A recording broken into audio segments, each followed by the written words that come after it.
Hello विद्यार्थ्यांनो, मागच्या व्हिडिओमध्ये आपण पहिल्या प्रकरणामधील 1991 नंतरचे जग या प्रकरणातील बहुध्रुवीयता या भागावर आपण चर्चा केलेली आहे.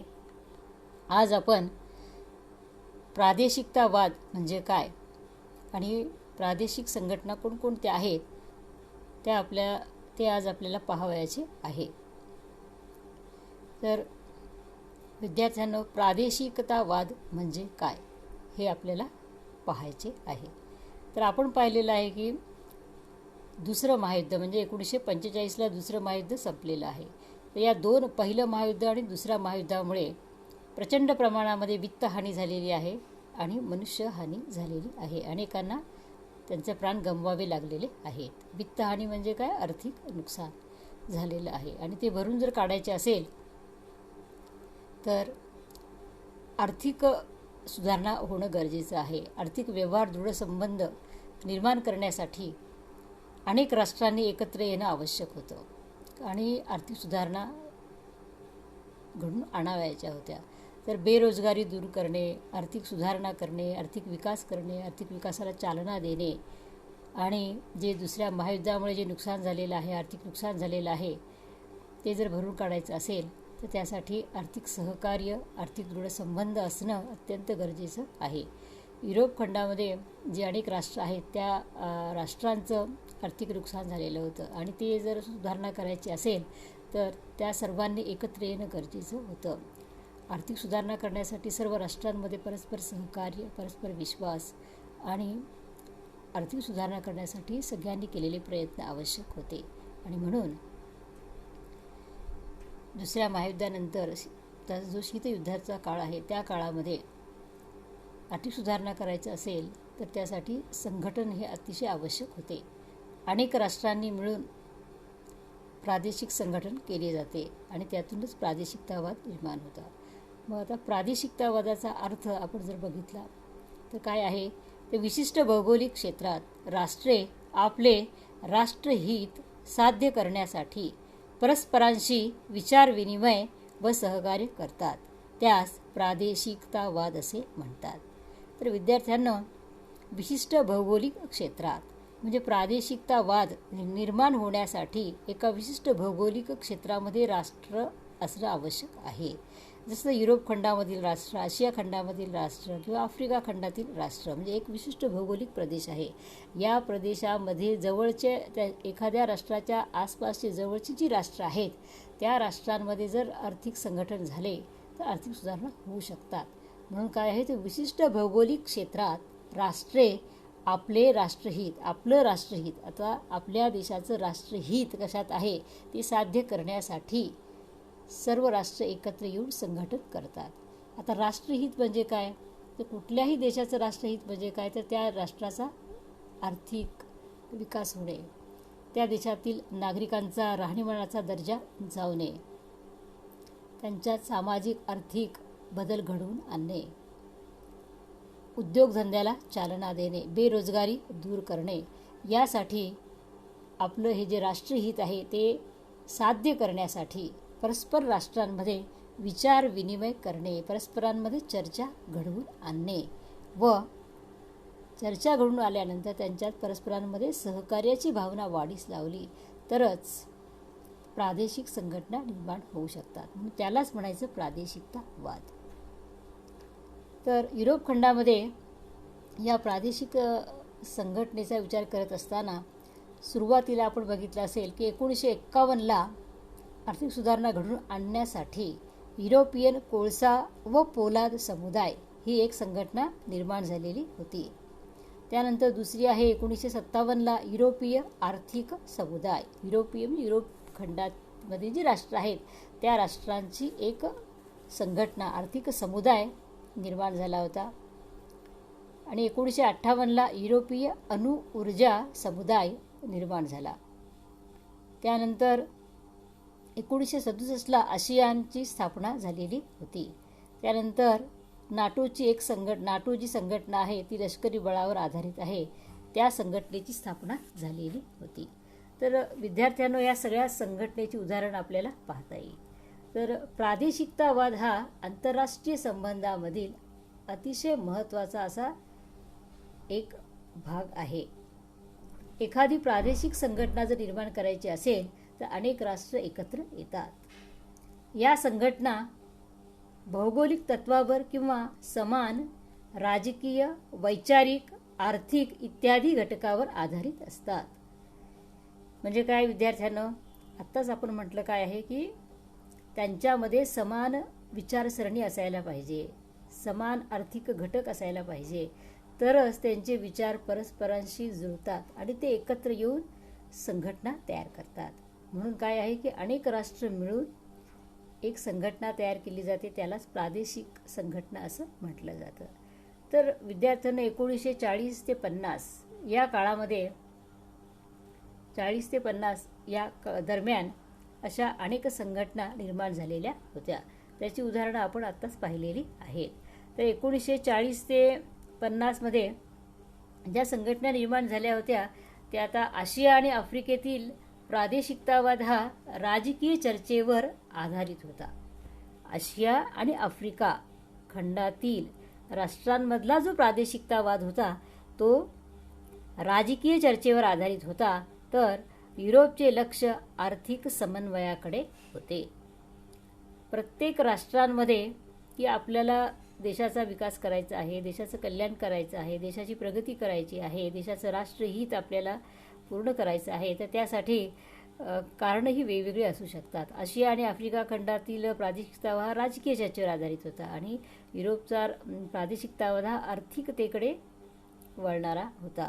म्हणजे आर्थिक समन्वयाकडे त्याचे लक्ष होते आणि त्या दृष्टिकोनातून या आपण आत्ताच युरोपियन कोळसा, पोलाद समुदाय, युरोपीय आर्थिक समुदाय, ऊर्जा समुदाय या संघटना निर्माण झालेल्या आपण पाहिलेल्या आहेत. तर त्याचप्रमाणे या युरोपमध्ये जो आपण बघितले की दुसरं महायुद्ध झाल्यानंतर 2 महासत्ता निर्माण झाल्या होत्या, एक अमेरिका आणि दुसरी रशिया. यांच्यामध्ये सतत सत्ता संघर्ष चालू होता, त्यालाच आपण शीतयुद्ध असं आपण म्हणतो.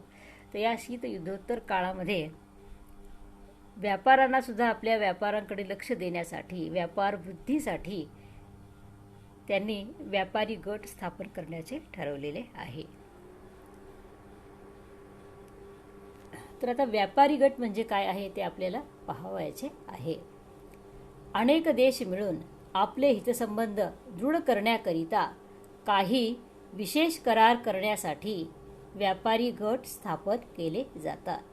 काय आपले हितसंबंध, कोणते हितसंबंध? आर्थिक हितसंबंध दृढ करण्याकरिता काही विशेष करार केले जातात आणि त्यातून व्यापारी गट स्थापन केले जातात. हे जे व्यापारी गट स्थापन करत असताना त्यांच्यामध्ये काही अडथळे निर्माण होतात. ते अडथळे कोणते आहेत? तर त्याचे 2 प्रमुख प्रकार आहेत. एक आहे जकात आणि दुसरा अडथळा आहे कोटा. तर हे जे व्यापारी गट आहेत त्यांच्यामधले हे 2 अडथळे आहेत. ते जकात म्हणजे काय आहे?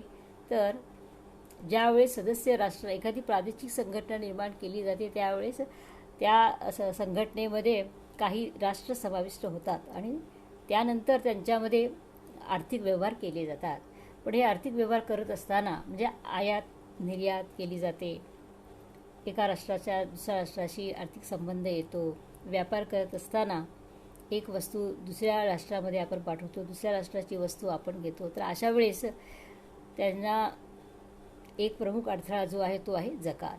जकात म्हणजे काय? तर आयातीवरील कर. म्हणजे एखादी वस्तू जर आपण दुसऱ्या देशातून मागून घेत असेल तर त्याच्यावर जो टॅक्स भरावा लागतो त्याला आपण म्हणायचं आयातीवरील कर. तर हा कर किती असायला पाहिजे यावरूनही त्यांच्या आर्थिक व्यवहारामध्ये अनेक अडचणी येतात. म्हणून व्यापारी गटांमध्ये असलेलं एक प्रमुख अडचण काय आहे? तर त्या आयातीवर असलेला कर. आणि दुसरी आहे कोटा. आता कोटा म्हणजे काय आहे? तर आयातीच्या प्रमाणावर घातलेल्या मर्यादा.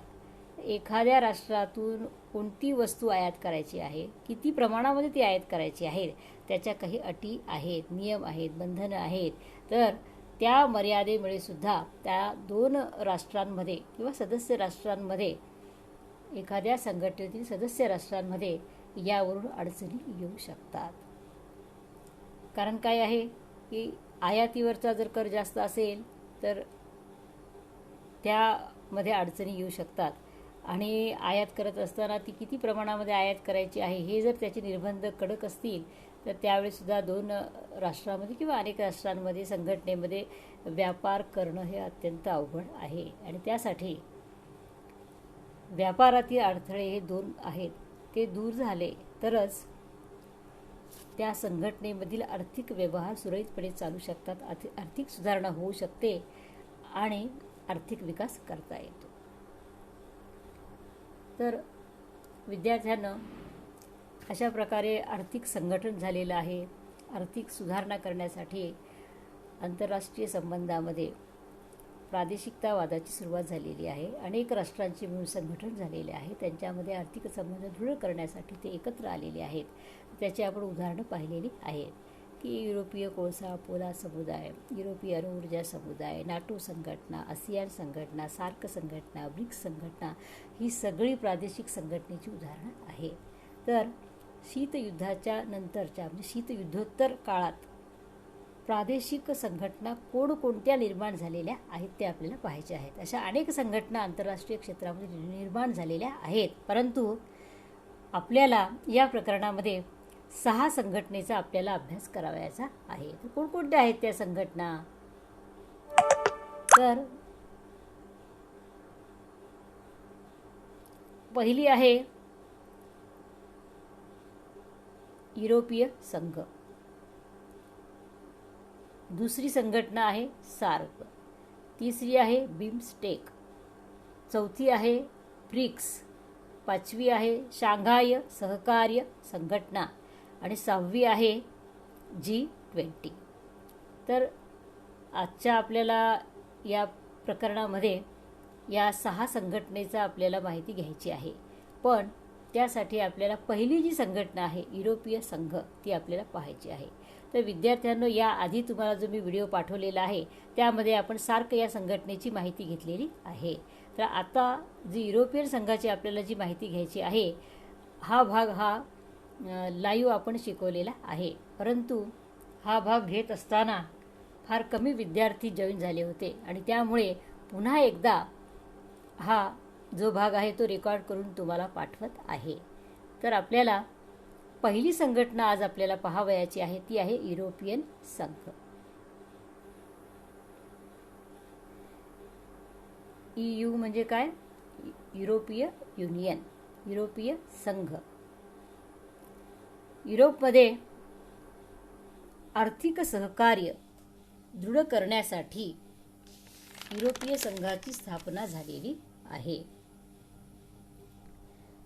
तर आपण पाहिलेलं आहे आत्ताच की जे 2 महायुद्ध झालेले आहेत त्या महायुद्धामुळे जे आर्थिक नुकसान झालेलं आहे ते भरून काढण्यासाठी या प्रादेशिक संघटना निर्माण झालेल्या आहेत.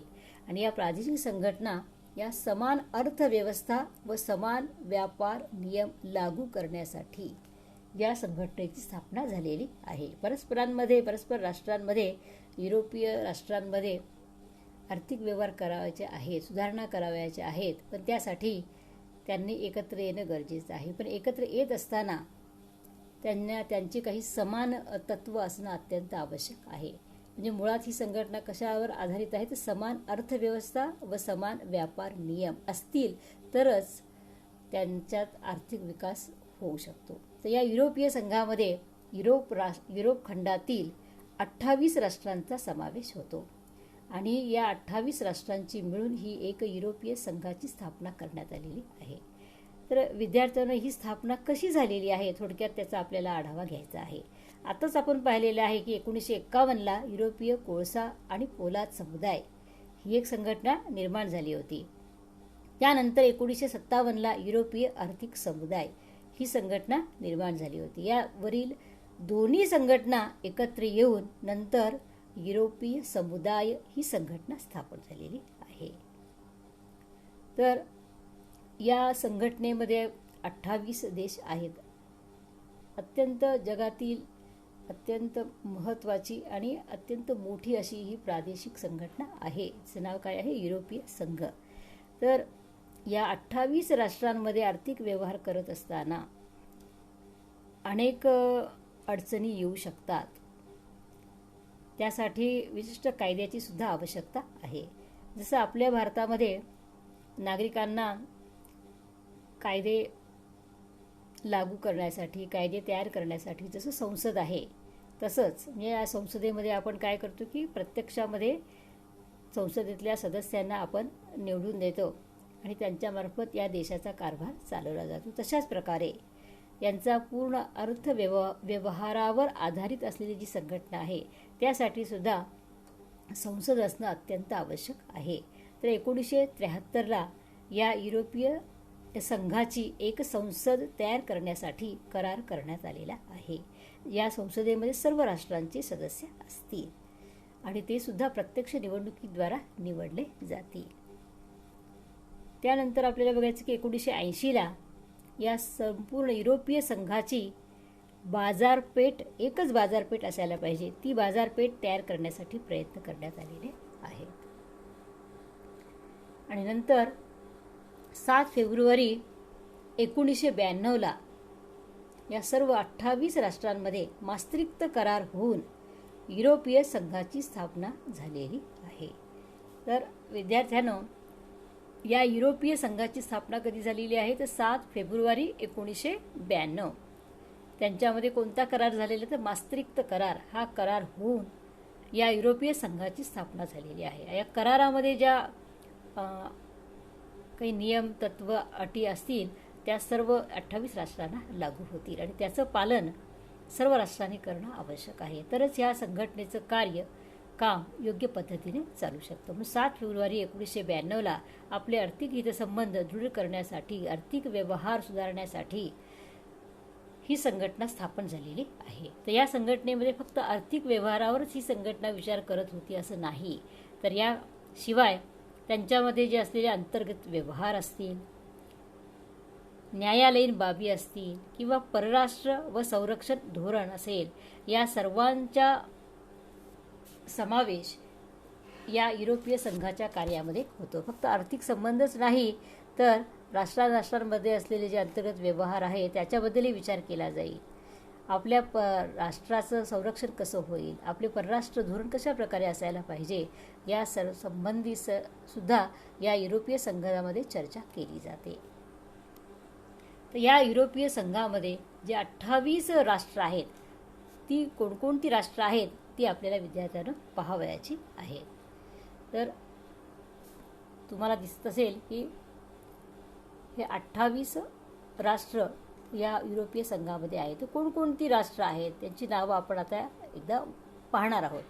पहिलं आहे ऑस्ट्रिया, दुसरं आहे क्रोएटिया, तिसरं डेन्मार्क, चौथं फ्रान्स, पाचवं आहे हंगेरी, त्यानंतर Latvia, Malta, Portugal, Slovenia, Belgium, Cyprus, Estonia, Germany, Ireland, Lithuania, Netherland, Romania, Spain, Bulgaria, चेक Republic, Finland, Greece, Italy, Luxembourg, Poland, Slovakia आणि स्वीडन अशी 28 राष्ट्रांची मिळून बनलेली ही युरोपीय युनियन ही संघटना आहे.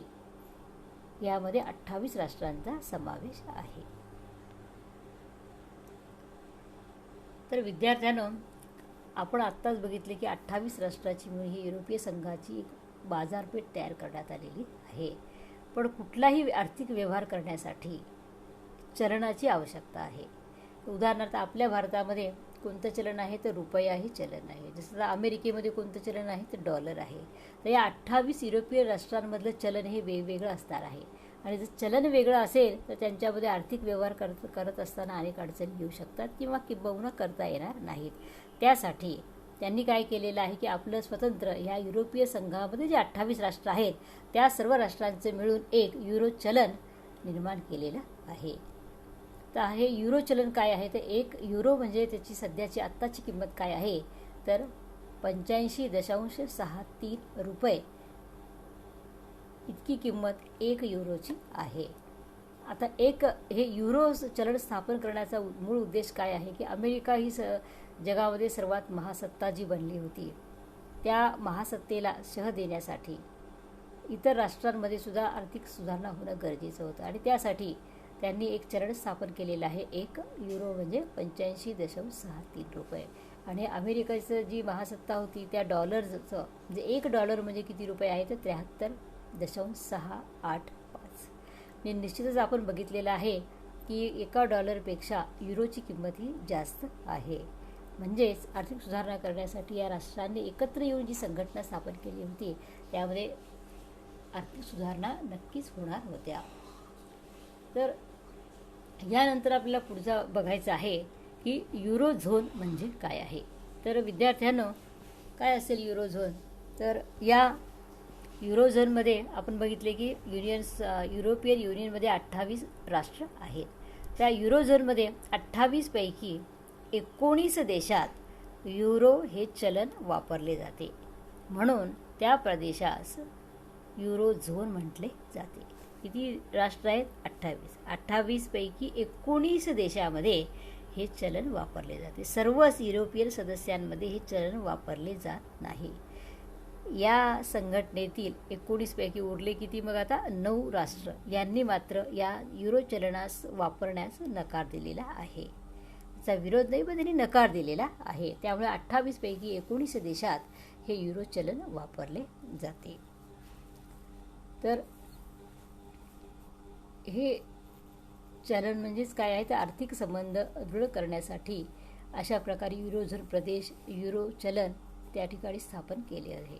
पण याशिवाय सुद्धा या युरोपीय संघटनेमध्ये अनेक कार्याचा उल्लेख केला जातो, अनेक कार्य बघितली जातात.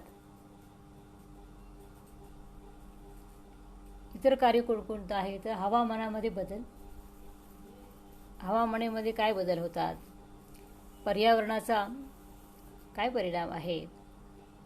त्याचा आरोग्यावर काय परिणाम होतो? राष्ट्रामधले परराष्ट्र संबंध हे कसे असायला पाहिजेत आणि त्यानुसार आपली सुरक्षा कशी सुरक्षित ठेवायची आहे यावरही या युरोपियन संघटनेमध्ये विचार केला जातो.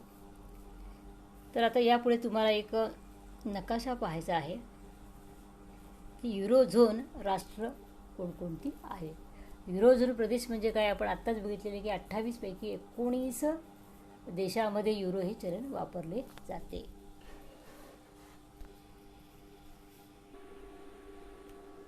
तर विद्यार्थ्यांनो, आता तुम्हाला समोर एक नकाशा दिसत आहे.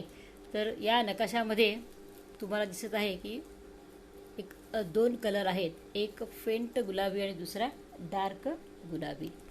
तर यामध्ये जो फेंट कलर आहे तो आहे युरोपियन युनियनमधील युरोझोनचे सदस्य. म्हणजे 19 जे सदस्य आहेत राष्ट्र, ती राष्ट्र म्हणजे काय? फेंट कलरमध्ये असलेली जी राष्ट्र दाखवलेली आहेत त्याला म्हणायचं जे युरोपियनचे सदस्य पण आहेत आणि युरोझोनचे सुद्धा सदस्य आहेत. आता कोणकोणते आहेत? तर यामध्ये फिनलंड आहे, एस्टोनिया आहे, डेन्मार्क आहे, आयर्लंड आहे, फ्रान्स आहे, इटली आहे, स्लोवेनिया आहे, ऑस्ट्रिया आहे, हे नॉर्वे नाही ऑस्ट्रेलिया आहे, त्यानंतर ग्रीस आहे, सायप्रस आहे, स्पेन आहे, पोर्तुगाल आहे. तर ही राष्ट्र ही युनियनची सदस्य पण आहेत आणि युरोझोनची सुद्धा सदस्य आहेत. पण आता या युरोझोनमध्ये जे समाविष्ट झालेले नाहीत अशी ती कोणती राष्ट्र आहेत? ते अशी 9 राष्ट्र आहेत. हे स्वीडन आहे, लॅटविया आहे, लिथुआनिया, पोलंड, चेक प्रजासत्ताक, हंगेरी, रुमानिया, बल्गेरिया आणि युनायटेड किंगडम अशी 9 राष्ट्र ही या युरोझोनमध्ये समाविष्ट झालेली नाही. तर विद्यार्थ्यांना या नकाशाचं सुद्धा आपल्याला वाचन करता आलं पाहिजे. नकाशावर आधारित या वर्षीपासून प्रश्न विचारले जाणार आहेत आणि त्यामुळे तुम्हाला या नकाशा वाचन करून त्यावर आधारित जे प्रश्न विचारलेले आहेत त्याची आपल्याला उत्तरं नीट देता आली पाहिजेत. म्हणून असे जर प्रश्न बोर्डाच्या परीक्षेमध्ये विचारले तर आपण नकाशा पाहिला पाहिजे, नकाशा बघितला पाहिजे. नकाशामध्ये काय दिलेलं आहे ते सगळं पूर्ण व्यवस्थित जर बघितलं, त्यावरचे प्रश्न आपल्याला सहज सोडवता येऊ शकतात. आणि अतिशय सोप्या पद्धतीनं हे आपण प्रश्न लिहू शकतो, प्रश्नाचं उत्तर लिहू शकतो. तर युरोपियन युनियनमधील युरोझोनचे सदस्य कोणते आहेत? 5 सदस्यांची नावं सांगा.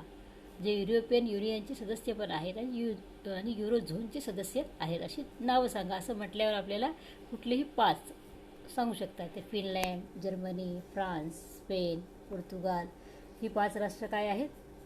जी सदस्य पण आहेत आणि युरोपियनचे सदस्य पण आहेत. पण आता जी युरोझोनचे सदस्य नाहीत पण युरोपियनचे सदस्य आहेत अशी कोणती राष्ट्र आहेत? तर डार्कमध्ये असलेले आपल्याला Sweden, Poland, United Kingdom, Romania, Bulgaria, Hungary, Lithuania ही काय आहेत राष्ट्र?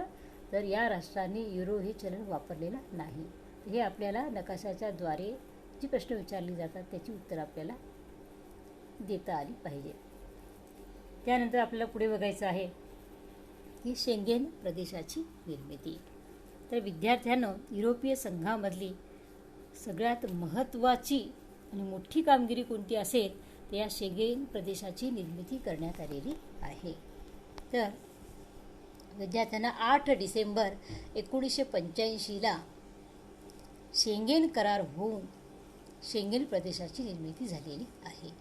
तर हा करार 5 राष्ट्रांमध्ये झालेला आहे. पहिलं आहे फ्रान्स, दुसरं जर्मनी, तिसरं बेल्जियम, चौथा लॅक्झमबर्ग आणि 5वा नेदरलँड. अशा 5 राष्ट्रांनी मिळून या करारावर स्वाक्षऱ्या करण्यात आलेल्या आहे. आणि हा जो करार आहे जो लॅक्झमबर्ग येथील एका शेंगेन या खेडेगावामध्ये हा करार करण्यात आलेला आहे आणि त्यानुसार त्याचं नाव शेंगेन प्रदेश असं ठेवण्यात आलेलं आहे. तर या करारामुळे सगळ्या सदस्य राष्ट्र जी आहेत त्या राष्ट्रातील अंतर्गत सीमारेषा या नष्ट करण्यात आलेल्या आहे, जेणेकरून त्यांना आर्थिक व्यवहार करणे सुलभ जाईल. तर या सर्व राष्ट्रांना एकत्र व्यवहार करण्यासाठी एक व्हिसा तयार करण्यात आलेला आहे. त्याला म्हणायचं शेंगेन व्हिसा. तर हा शेंगेन व्हिसा कशासाठी लागतो? आपलं एका राष्ट्रातून दुसऱ्या राष्ट्रामध्ये जर आपल्याला जायचं असेल तर व्हिसाची आपल्याला आवश्यकता आहे. त्याला आपण परवाना असं म्हणू शकतो, परवानगी आपण म्हणू शकतो. तर शेंगेन व्हिसा तयार करण्यात आलेला आहे. तर 28 पैकी 22 देश या शेंगेन प्रदेशाचा भाग आहे. तर विद्यार्थ्यांना 28च्या 28 देश यामध्ये सामील नाही. तर या शेंगेन प्रदेशामध्ये किती आहेत? तर 22. 28 पैकी 22 देश या शेंगेन प्रदेशाचा भाग आहेत आणि उर्वरित जी 6 आहेत ती मात्र या शेंगेन व्हिसामध्ये समाविष्ट नाही. तर शेंगेन व्हिसा जे 28 पैकी 22 जे देश आहेत त्या देशातील जे व्यापारी असतील, पर्यटक असतील किंवा इतर जे नागरिक असतील त्यांना हा व्हिसा प्राप्त करता येतो. आणि हा व्हिसा प्राप्त झाल्यानंतर त्यांना 26 सहभागी देशामध्ये मुक्तपणे प्रवास करण्याची परवानगी देते.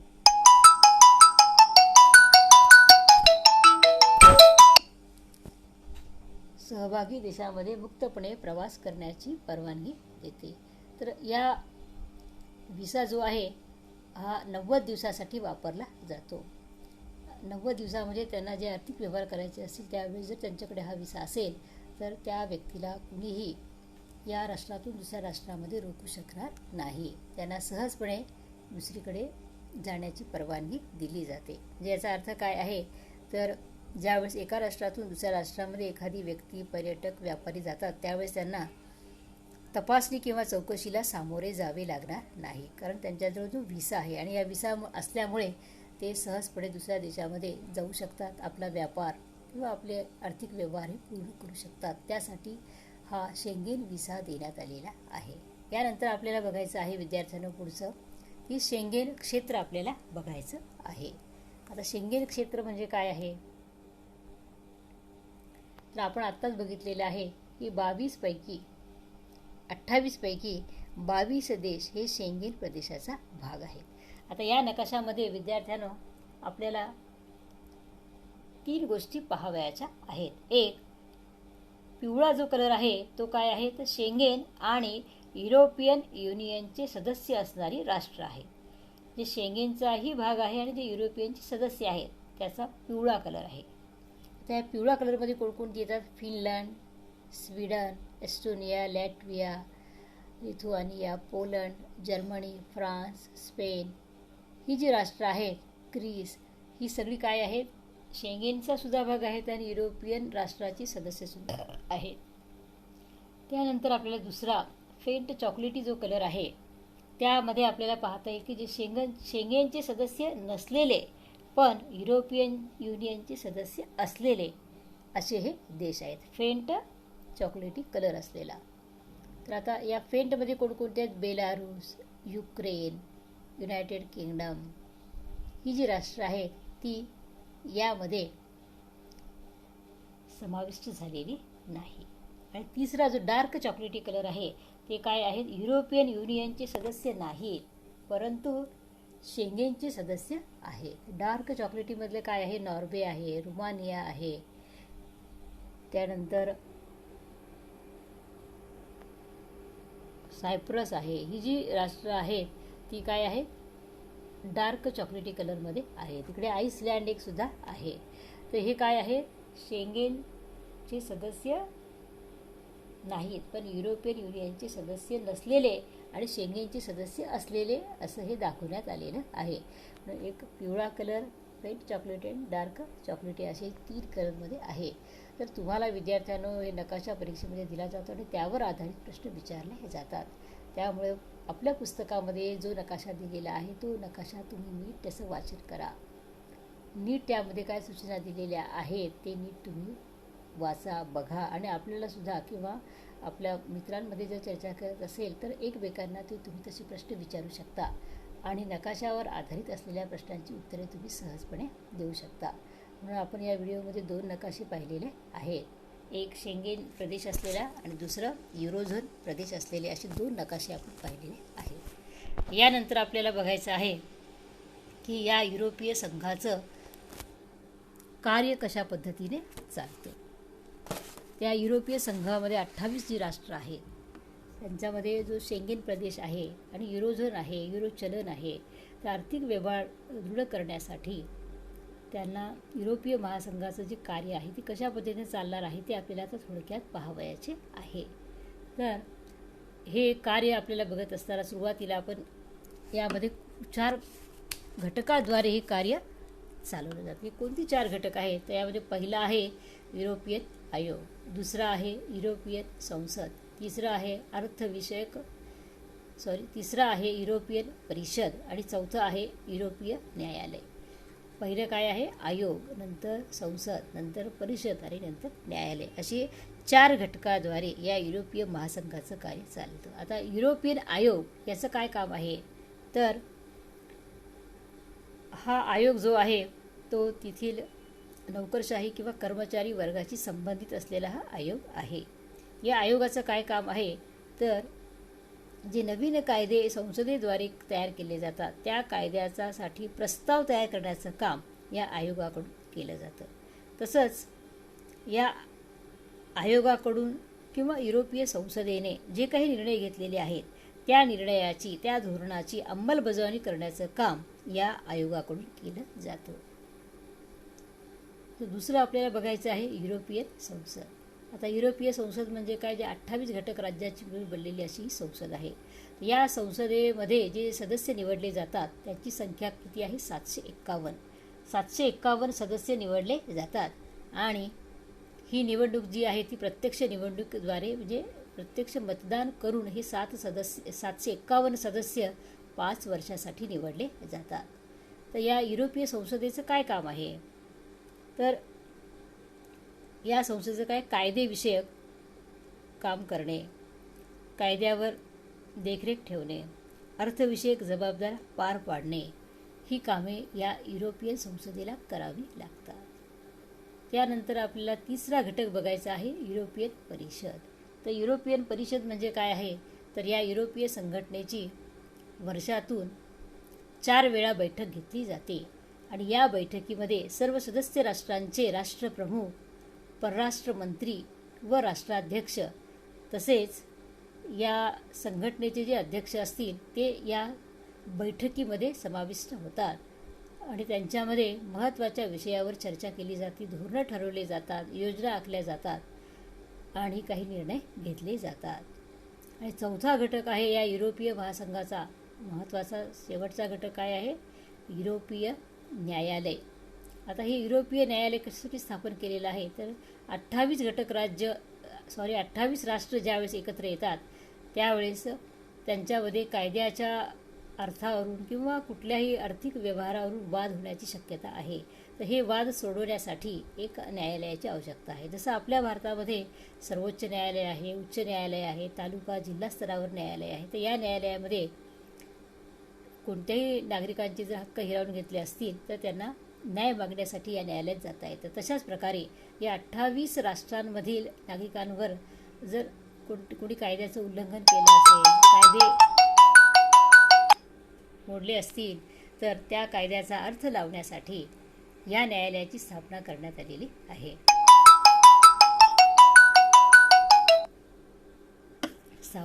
आलेली आहे. तर या न्यायालयाचं काय काम आहे तर ज्या संसदेकडून जे कायदे तयार केले जातात त्या कायद्याचा योग्य अर्थ लावला जातो. त्यानंतर न्यायालयामध्ये जे खटले दाखल केले जातात त्याचा निवाडा केला जातो आणि राष्ट्रीय कायद्यापेक्षा या युरोपियन संघाने केलेले जे कायदे आहेत ते श्रेष्ठ मानले जातात. म्हणजे विद्यार्थ्यांना लक्षात घ्या की प्रत्येक राष्ट्रांचे राष्ट्रीय कायदा असतो, पण या राष्ट्रीय कायद्यापेक्षा सुद्धा ज्या युरोपीय न्यायालयाने जे कायदे तयार केलेले आहेत ते कायदे हे जास्त श्रेष्ठ समजले जातात. तर अशा प्रकारे या युरोपीय महासंघाचं कार्य या 4 घटकाद्वारे केलं जातं. युरोपियन आयोग, युरोपीय संसद, युरोपियन परिषद आणि युरोपीय न्यायालय. त्यानंतर आपल्याला एक शेवटचा भाग बघायचा आहे की ब्रेक्झिट आपल्याला बघायचं आहे. तर ब्रेक्झिट म्हणजे काय आहे तर विद्यार्थ्यांना की आपण बघितलेलं आहे की युनायटेड किंगडम म्हणजे इंग्लंड हा या युरोपीय संघाचा सभासद झालेला आहे. युरोपीय संघाचा सभासद होण्यासाठी इंग्लंडमध्ये एक जनमत घेण्यात आलं होतं आणि त्या जनमताच्या आधारे 67% लोकांनी याला पाठिंबा दिला होता, समर्थन दिलं होतं की आपण युरोपीय संघटनेमध्ये समाविष्ट होऊ शकतो. कारण इंग्लंड हा देश कसा आहे तर लोकशाहीची जननी आपण ज्याला म्हटलं जातं, अशा या इंग्लंड देशामध्ये महत्त्वाचे निर्णय आहे ते जनमताद्वारे घेतले जातात आणि रूढी परंपरावादी असलेलं असं हे राष्ट्र आहे. तर या राष्ट्राने सुरुवातीला या संघटनेमध्ये सामील होण्यासाठी जनमत हे 67% दिलं होतं, परंतु नंतर 2016 या युरोपीय संघ त्यांनी सोडण्याचा निर्णय घेतला. का तर आपल्या राष्ट्राची जी अस्मिता आहे, आपल्या राष्ट्राची जी परंपरा आहे ती जपण्यासाठी त्यांनी या युरोपीय संघातून बाहेर पडण्याचा निर्णय घेतला आणि त्यावेळेस सुद्धा तिथे प्रत्यक्ष लोकांचं जनमत घेण्यात आलं आणि 52% लोकांनी त्याला प्रतिकूल असं त्यांनी मत दिलेलं आहे की आपण या युरोपीय संघटनेतून बाहेर पडायचं आहे. आणि त्यामुळे इंग्लंड या देशाने निर्णय घेतला आणि 31 जानेवारी 2020 युनायटेड किंगडम म्हणजेच इंग्लंड हा युरोपियन संघाचे सदस्यत्वातून बाहेर पडलेला आहे. तो एक्झिट झालेला आहे, म्हणूनच त्याला ब्रेक्झिट असं आपण म्हणतो. विद्यार्थ्यांना तुम्हाला दिसत असेल की ही EU म्हणजे काय आहे तर युरोपियन संघ आणि इकडं काय आहे ब्रेक्झिट म्हणजे काय आहे तर युरोपियन युनियनमधून इंग्लंड हा बाहेर पडलेला आहे. तर अशा प्रकारे या युरोपियन संघाची माहिती या व्हिडिओमध्ये आपण घेतलेली आहे.